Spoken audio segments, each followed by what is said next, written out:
হ্যাঁ গাইস, এই যে দেখেন রাফসান কত নোংরা হয়ে গেছে, পচা হয়ে গেছে। সে হচ্ছে তার পায়ের জুতা খুলে এই যে এরকম হাতে নিয়ে তারপরে খেলাধুলা করতেছে। এত ঠান্ডার মধ্যে সে জুতা খুলে ফেলছে, তার নাকি গরম লাগতেছে। এই যে দেখেন, সে দিন দিন বড় হচ্ছে। মাশাআল্লাহ, আপনাদের দয়া অনেক চঞ্চল হয়ে যাচ্ছে। এই এখানে তাকাও, রাফসান, রাফসান এখানে আসো। তুমি কি করতেছো? এই এই এদিকে আসো, এদিকে আসো। মাম্মা আসো, আসো, এই যে আসো। এই যে চলে আসছে রাফসান। রাফসান অনেক পরিশ্রম করে সারাদিন। এই যে রাফসানের ভাই আছে আর একজন, মানে দেখতে একই সাইজের, বাট ওই একটু ছোট। এই যে সে হচ্ছে চলে যাচ্ছে, রাগ করে বাসা ছেড়ে দরজা খুলতেছে।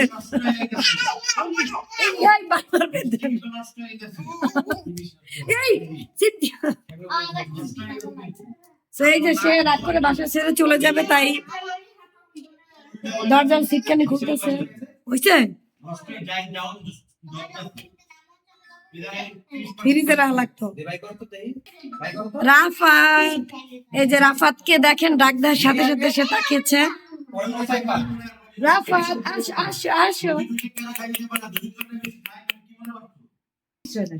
এই যে এরা দুই ভাই এখানে দাঁড়িয়ে খেলা করছে। ওই যে ভাইয়া গেঞ্জিরা তো মানুষে উড়ে। রাফসান, রাফাত, রাফসান, হ্যাঁ।